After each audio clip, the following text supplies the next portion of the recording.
Hey, good morning, good afternoon, good evening. This is Alan Burgos from the hashtag Walk with Lunch channel. Welcome and welcome back to our channel. All right, so okay, thank you so much po doon sa mga nanood po sa atin for the past couple of days.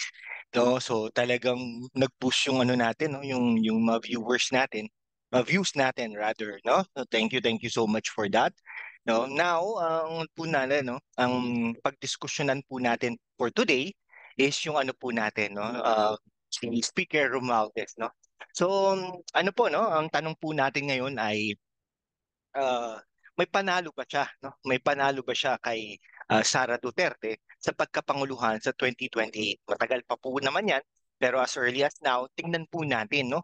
Ah, Siyempre hindi naman po tayo bago sa politika, no?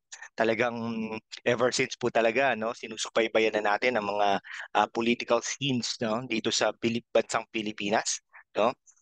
Actually si ano po, no, Speaker Romualdez ay taga Tacloban yan, no? Okay. Ayan, Tacloban sa Visayas, no?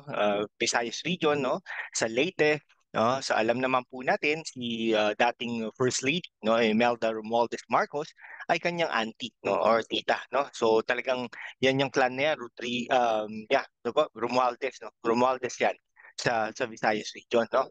Okay, syempre, pagdating po ng ano yan, baka pwedeng tulungan ni Pangulong Marcos yan, no, sa bandang solid north naman, no. Actually si Speaker Romualdez ay pumuposisyon niya, no. Kung makikita niyo po yan, no, ah allegedly parang he's starting to eliminate, no, those people na can be a hindrance, no, can be a hindrance to his candidacy later on, no. Perceive lang to, perception lang ito, no. Okay, so versus naman kay no Vice President Sara Duterte, alam naman po natin, no, kaibigan po yan ni Pangulong Marcos, at in a way may utang na loob din po yan kay Vice President Sara Duterte, dahil po kung hindi po kung tumakbo po si Sara Duterte at the time, no, okay, hindi po natin alam kung sino po ang nanalo, no, Sara Duterte o Bongbong Marcos. Okay? So ang tanong po natin, no, ano ba, may panalo pa siya kay Sara Duterte sa pagkapanguluhan, no?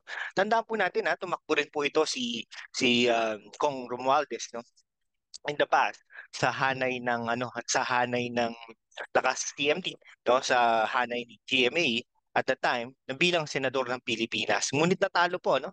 Natalo po si Kong Romualdez at the time bilang senador ng Pilipinas, no? So national election po 'yun, no? So ngayon no? Tingnan po natin kung mananalo po siya bilang pangulo ng Pilipinas. Well, anyway, buong posisyon po 'yan, no?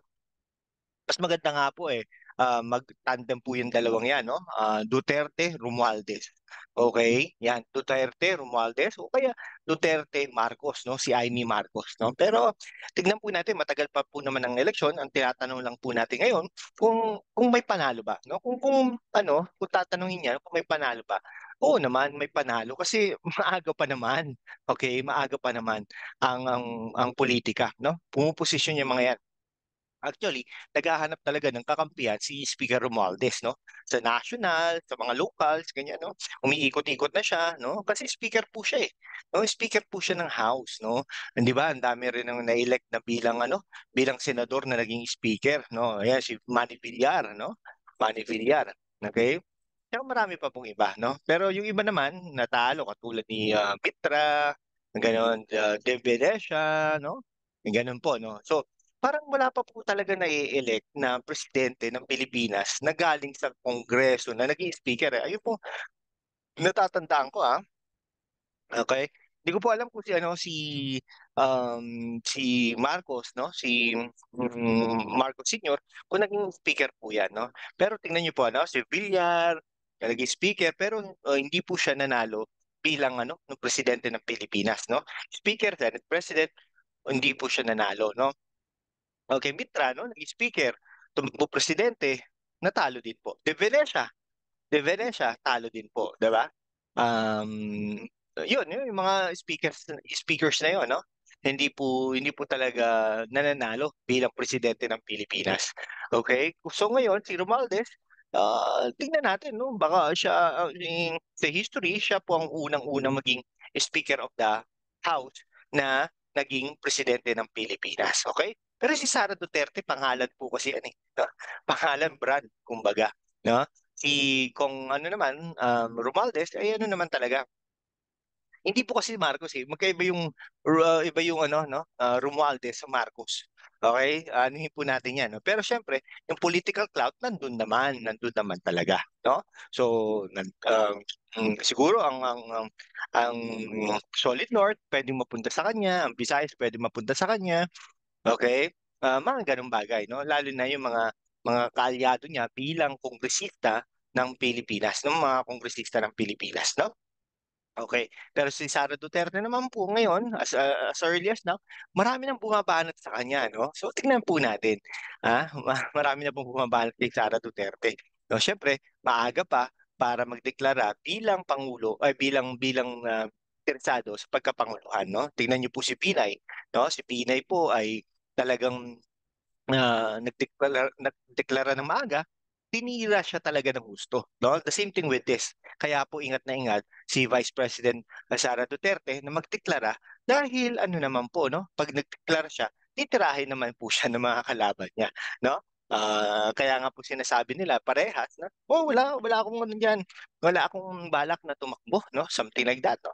Pero tignan po natin kasi maaga pa po ang election. Now, yung midterm election, no, napakahalaga po yan, no?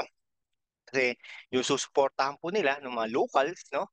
Pag nanalo po yan, syempre, dadalhin po sila sa 2028. Okay? Dadalhin po sila yung locals, congressmen, tapos yung mga senators, no? Hindi sa national naman, puposisyon na yung mga yan, puposisyon na yan. Believe me on that, no? So, maghahanap na rin yan. Si Sara Duterte nga, di ba? Naghahanap na, no? May mga candidates na yan, no? Na Vice President, no? Si Aimee, si Angara, si Gatchalian, baka si Subiri, di ba? Mga ganong bagay, no? So pwedeng-pwede pa yan, no? Or pwede rin, no? Magtambal sila. No? Parang ginawa natin last time around sa Uni Team, no? Si Bongbong Marcos at saka si Sara Duterte. Sige, hanggang dito na lang po mga kaibigan ko. Salamat ng marami, no? Patuloy niyo pong panoorin ang ating political vlogs, no? Political commentary, analysis para may matutunan naman po tayo, no? And then ano po, no, nagpapasalamat po ako sa mga nagko-comments, nanonood. Maraming salamat po. At saka yung mga ano natin, no, international subscribers, thank you so much, no, for all the help and of course for the subscription. If you are not yet subscribed to our channel, no, hashtag Walk with Land, my friends, no, please do it so now so that we can be able to maintain and sustain this particular and we love this particular channel. No? Thank you so much, guys. God bless you all. Thank you. Bye bye.